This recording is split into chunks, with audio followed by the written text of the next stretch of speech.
Hello everyone, welcome to my video. अभी इस video में हम इलेक्ट्रिक फील्ड और इलेक्ट्रिक फील्ड इंटेंसिटी और उसका एक्सप्रेशन इन तीनों के बारे में बारी बारी से डिस्कस करेंगे। सबसे पहले हमें पता करना है इलेक्ट्रिक फील्ड। इलेक्ट्रिक फील्ड होता क्या है? तो इलेक्ट्रिक फील्ड डेफिनेशन है कि इज अ रीजन और space around a charge object. ये चार्ज ऑब्जेक्ट है, इसके आसपास का ये रीजन। तो ये रीजन आपको दिख रहा होगा डॉट डॉट डॉट डॉट। तो इसके नज़दीक जो है, चार्ज के नज़दीक डॉट डॉट डॉट डॉट की संख्या ज़्यादा है, और जैसे जैसे ये चार्ज से अवे है, डॉट का संख्या क्या हो गई है? कम हो गई। तो डॉट की डेंसिटी चार्ज से अवे जैसे जैसे जा रही है वैसे डेंसिटी कम है, और डॉट के नज़दीक बहुत ही डॉट डॉट है। ठीक है। So which experience a Coulomb force is experience by another charge is called electric field. ठीक है। तो रीजन और स्पेस अराउंड अ चार्ज।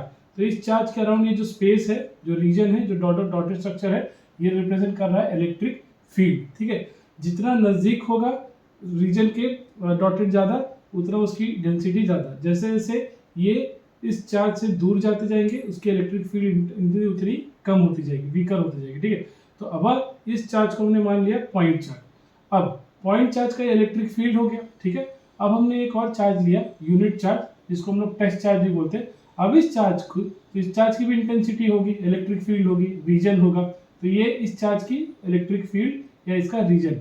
तो मान लो इस टेस्ट चार्ज को हम इस पॉइंट चार्ज की फील्ड के आसपास ला रहे, तो जैसे इस फील्ड के आसपास लाएंगे तो इस फील्ड की वजह से इस चार्ज पर क्या एक्सपीरियंस होगा? फोर्स एक्सपीरियंस होगा। और ये कौन सा फोर्स होगा? Because of which is coulomb force. ठीक है। तो region around the charge in which a charge when it is coming near the region it will experience a force। तो जैसे ही ये चार्ज, जिसको हम टेस्ट चार्ज बोलते हैं, इस फील्ड के पास आएगा, पॉइंट चार्ज के फील्ड के पास, तो टेस्ट चार्ज पे क्या एक्सपीरियंस होगा? कूलम फोर्स एक्सपीरियंस होगा। तो ये कूलम फोर्स एक्सपीरियंस क्यों हुआ? जब ये चार्ज हमने इलेक्ट्रिक फील्ड के नजदीक में लाया। किसके इलेक्ट्रिक फील्ड के? पॉइंट चार्ज के। तो किसी भी चार्ज के आसपास का जो रीजन होता है वो क्या होता है? इलेक्ट्रिक फील्ड होती है। तो चार्ज के नजदीक ये इलेक्ट्रिक डॉट ज्यादा होते हैं। ठीक है, मतलब डॉट ज्यादा होता है, और जैसे जैसे चार्ज से अवे जाते जाएगा ये फील्ड क्या होते जाएगा? वीकर होते जाएगा। ठीक है। तो वही यहाँ पे लिखा है, the dot represent presence of electric field, और density of a dot is proportional to strength of electric field. तो जितना डॉट ज्यादा, उतना इलेक्ट्रिक फील्ड की स्ट्रेंथ क्या रहेगी? ज्यादा रहेगी। तो चार्ज के नजदीक इलेक्ट्रिक फील्ड की स्ट्रेंथ क्या होती है? ज्यादा होती है, और चार्ज से अवे इलेक्ट्रिक फील्ड की इंटेंसिटी क्या होगी? कम होगी। तो आई होप आपको ये इलेक्ट्रिक फील्ड समझ में आ गया होगा। ठीक है, कि रीजन और a space around a charge object in which coulomb force is experience by another charge. तो इस चार्ज को एक्सपीरियंस क्या हुआ? Coulomb force. कब हुआ? जब इस चार्ज के नजदीक आया। अब इलेक्ट्रिक फील्ड इंटेंसिटी क्या होती है? बस इसी पे डिपेंड ये है, it is nothing but force experience per unit charge is called electric field intensity. मतलब इस यूनिट चार्ज पे जो फोर्स एक्सपीरियंस हुआ that is nothing but electric field intensity. क्योंकि इस चार्ज को जब इसके दूसरे चार्ज के नजदीक लाए तब इस पे क्या एक्सपीरियंस हुआ? फोर्स एक्सपीरियंस हुआ इस यूनिट चार्ज पे। तो that experience, that intensity is nothing but electric field intensity.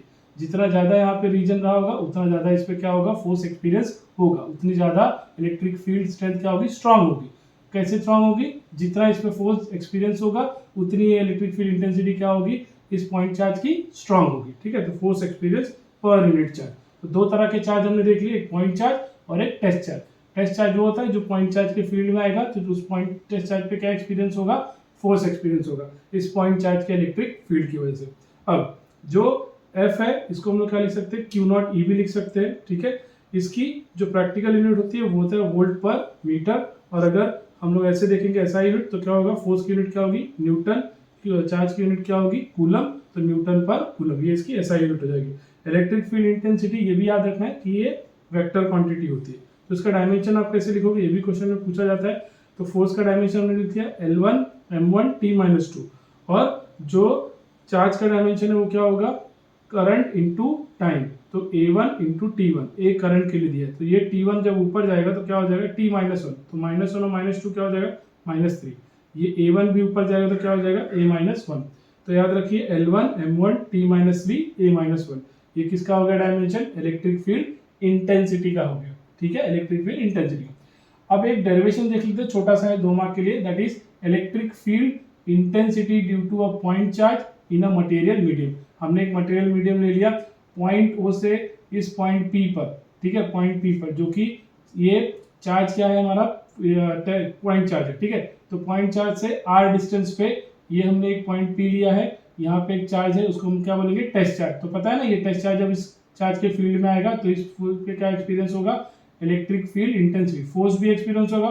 तो उस फोर्स की स्ट्रेंथ कितनी होगी, जितना इस चार्ज की क्या होगी, इलेक्ट्रिक फील्ड इंटेंसिटी। तो हमने फोर्स को क्या लिखा, 1/4πε, कौन सा फोर्स रहेगा, कूलम।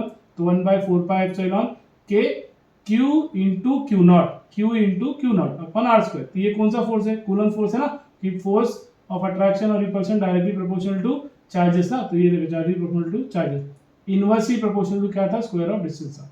और ये 1/4πε क्या था, कांस्टेंट था, ठीक है। और आर क्या रिप्रेजेंट कर रहा है, यूनिट वेक्टर, किसके अलोंग, ओपी के अलोंग, ओपी के अलोंग आर क्या है, यूनिट वेक्टर है।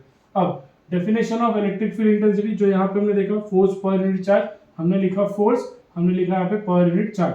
तो फोर्स की वैल्यू ये कूलम्स लॉ वाला आपको सब्स्टिट्यूट करना है, यूनिट चार्ज यहाँ पे आपने क्यू नॉट लिखा, तो ये क्यू नॉट और ये वाला क्यू नॉट दोनों क्या हो जाएंगे, कट जाएंगे, ये क्यू नॉट और ये क्यू नॉट कैंसिल हो गया। तो क्या बचा, E इक्वल्स टू 1/4πε के Q by R square, Q by R square.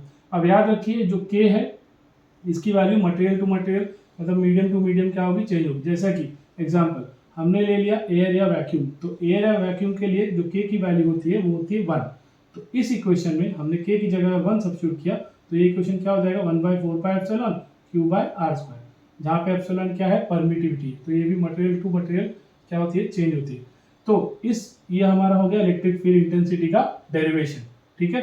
इस डेरिवेशन से आपको क्या पता चल रहा है, दो चीजें पता चल रही है, क्या कि जो इलेक्ट्रिक फील्ड इंटेंसिटी है वो डायरेक्टली प्रोपोर्शनल टू क्या होती है, चार्जेस होती है, डायरेक्टली प्रोपोर्शनल टू क्या होती है, चार्जेस होती है। और इनवर्सली प्रोपोर्शनल किसके होगा, स्क्वायर ऑफ डिस्टेंस के, electric field intensity square of distance के इनवर्सली प्रोपोर्शनल होगा। तो एक बात से ये भी है कि ये इनवर्स स्क्वायर लॉ ओबे करता है, मतलब चार्ज से जितने डिस्टेंस पे, डिस्टेंस जब बढ़ते जाएगा चार्ज से, तो उतना उसका इंटेंसिटी क्या होता जाएगा, फील्ड का कम होते जाएगा। यही चीज यहाँ पे दिखा रहा है ना, कि ये जो डॉट डॉट स्ट्रक्चर थे, चार्ज से जितना दूर जा रहे हैं, डिस्टेंस पे जा रहे हैं, उतना इसकी इंटेंसिटी क्या हो जा रही है, कम हो जा रही है। और जितना चार्ज से नजदीक है उतना ही इनकी इंटेंसिटी, मतलब इसका जो मैग्नीट्यूड है चार्ज का, उतना ही ज्यादा है। कितना, जितना इलेक्ट्रिक फील्ड ज्यादा उतना इसका मैग्नीट्यूड भी क्या होगा, ज्यादा होगा, ठीक है, उतना मैग्नीट्यूड भी क्या होगा, ज्यादा होगा, ठीक है। स्टार्ट। अब इसी पे एक न्यूमेरिकल हम देख लेते हैं जो आपके टेक्स्ट बुक का है, क्लास 11 महाराष्ट्र स्टेट बोर्ड का फिजिक्स चैप्टर का इलेक्ट्रोस्टैटिक चैप्टर में, ठीक है। तो potential difference of a 500 volt is applied between two parallel plates 5 centimetre apart. हमने दो पैरेलल प्लेट्स ले लिए, इनके बीच का डिस्टेंस कितना है, 5 सेंटीमीटर, ठीक है। A small oil drop having a charge of 9.6 10 into 10⁻⁻19 coulomb falls between the plates. ये ऑयल ड्रॉप है, एक ड्रॉप है ऑयल का जो कि ये दोनों प्लेट के बीच में गिर रहा है जिसमें चार्ज है। तो find electric field intensity between the plates, second the force on the oil drop. तो गिवन क्या क्या है, पोटेंशियल डिफरेंस जो V that is 5000 volt, D कितना प्लेट के बीच में डिस्टेंस दैट इज 5 सेंटीमीटर। हम इसको SI यूनिट में करेंगे, इसलिए सेंटीमीटर को 10⁻² करके मीटर में कर लिया। ऑयल जो ड्रॉप हो रहा है उसका चार्ज कितना है, 9.6 10⁻19 कूलम। तो अभी हमें क्या क्या निकालना है, इलेक्ट्रिक फील्ड इंटेंसिटी सेकंड जो कि बिटवीन द प्लेट, और सेकंड क्या है, the force on the oil drop. इस ऑयल ड्रॉप पे फोर्स कितना एक्सपीरियंस हो रहा है। तो हम क्या करेंगे, हमें V और D का फॉर्मूला दिया that is electric field intensity equals to potential upon distance between the plates या जो भी ऑब्जेक्ट जो भी होगा। तो V/D, तो V कितना दिया है, 5000 दिया है, D कितना दिया है, distance between the plates 5 into 10⁻²। तो आप क्या कर सकते हो, इस 10⁻² को ऊपर ले लोगे तो क्या हो जाएगा 10⁻², और इस 5 को, ये 5000 में क्या करना है, 5 से डिवाइड करना है, तो 5 1 5 हो जाएगा, और ये 3 0 तो 1000 into 10⁻²। तो ये 1 2 3 0 और ये 10⁻² है, तो 10⁻² टोटल पावर कितना हो जाएगा, ये 2 है, ये 3, ये 4, ये 5, तो 10⁻5। ये क्या हो गया, इलेक्ट्रिक फील्ड इंटेंसिटी। इसकी यूनिट क्या हो जाएगी, न्यूटन पर कूलम, न्यूटन पर कूलम, या तो इसका यूनिट पता है ना वोल्ट पर मीटर भी होता है, तो इससे आप वोल्ट पर मीटर भी लिख सकते हो, ठीक है। अभी मैंने वीडियो में आपको बताया था। तो नेक्स्ट है इलेक्ट्रिक फील्ड इंटेंसिटी, जो कि अब फोर्स निकालना है। तो फोर्स के लिए हम क्या करेंगे, इलेक्ट्रिक फील्ड इंटेंसिटी का फॉर्मूला क्या है, फोर्स पर यूनिट चार्ज। अभी हमने डेफिनेशन में पढ़ा था इलेक्ट्रिक फील्ड इंटेंसिटी का। तो एफ को क्या लिख सकते हो, Q0 into E, Q0 into E।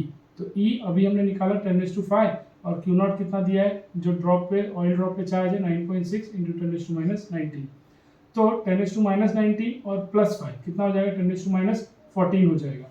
फिर 9.6 ऐसे लिख दो तो आ जाएगा फोर्स, वो कितना हो गया 9.6 इंटू 10⁻14 कूलम। तो ये हो गया ई और ये हो गया एफ। आई होप आपको ये न्यूमेरिकल समझ में आएगा। Thank you.